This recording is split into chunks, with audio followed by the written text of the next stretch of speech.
Okay, everybody, this is just a quick instant match reaction. Not going to sit down and dwell on the game, think about it. Just going to, come right from the heart here with it. Disappointing result. We were playing with 10 men for most of the game, and Morgan Schneiderlin got his second yellow card. Stupid yellow card. The second one, at least. The first one, you can argue, no, he shouldn't have thrown a temper tantrum like that by punching the ground, but that's a rule. It's a rule just like offside. It's a rule just like all the other ones are in the book. All the players know about it. You can't be overly dramatic and overly frustrated with when decisions go against you. So by the book, that was a yellow card. The second one was also a yellow card, maybe soft, but in this day and age, that's what you get. So Morgan was gone, and you might say, well, okay, that was down to 10 men. No, it wasn't. No, it wasn't. Gylfi Sigurdsson was a complete passenger and a complete ghost once again for us. Maybe it's too congested in the middle there. Maybe he's not. We're not playing to his strengths, but he did absolutely nothing for most of the game today. Yes, he should have scored within the first 2 or 3 minutes. It was a gilt-edged chance he should have put in, just fluffed it and put it wide. That could have completely changed the complexion of the game. Palace never looked like scoring. They never looked creative enough. They never looked like driving forward enough. Yeah, they had a couple of set pieces to which they probably possibly could have scored off of, but they didn't actually look dangerous or look like they had anything in the locker until Wilfred Zaha came on. You can see why teams want him. You can see why we wanted him. A complete game changer. Can pick a pass, can scares the living bejesus out of defenders. I thought Seamus handled him pretty well when he was on that side, but yeah, too bad about Andre Gomez going off injured. That's not the best when it was already Andre and Schneiderlin starting in the middle of the park, because we'd like to probably seen Delph start, seeing as Idrissa's not here anymore. It was probably too early, or definitely was too early for Bamin to play, but he came on with Schneiderlin. That just made the midfield three of Schneiderlin, Bamin and Sigurdsson, it's not mobile enough, it's not quick enough, it's not decisive enough, it's not offensive minded enough. So that was a big thing for most of the game. I mean, we had plenty of possession. It was like 65-35 when it came to possession. We had more shots on target. They had more corners than us, but it's not that big of a deal.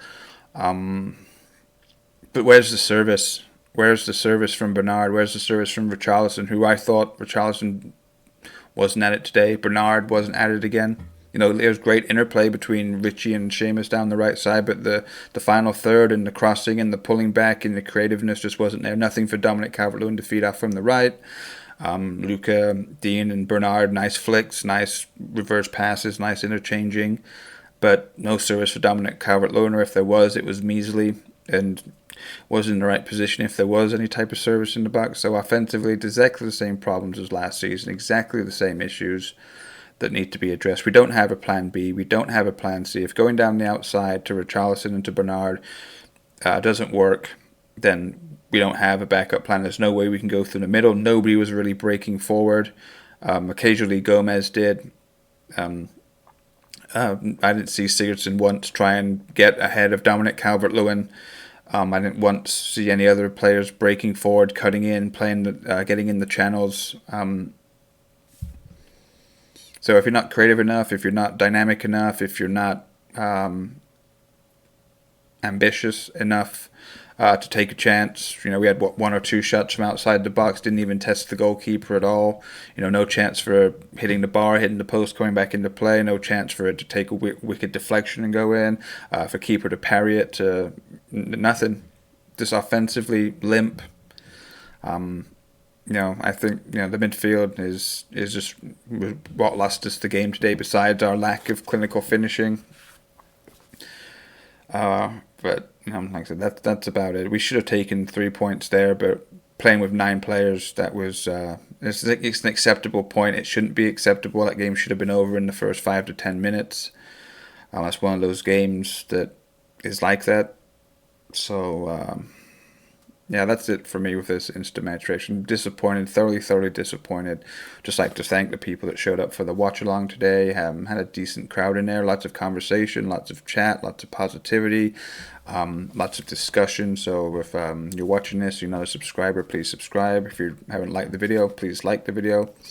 And just check out some parts of the watch line. You don't have to watch the whole thing, but just see if that's something that you might be interested in, to sit around, have a laugh, have a chat, discuss the game.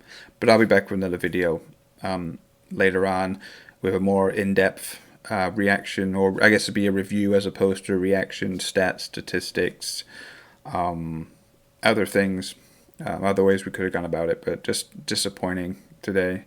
Should have been 3 points. We're lucky to get away with a point, and that's how quickly things can change in football. All right. Thanks, guys.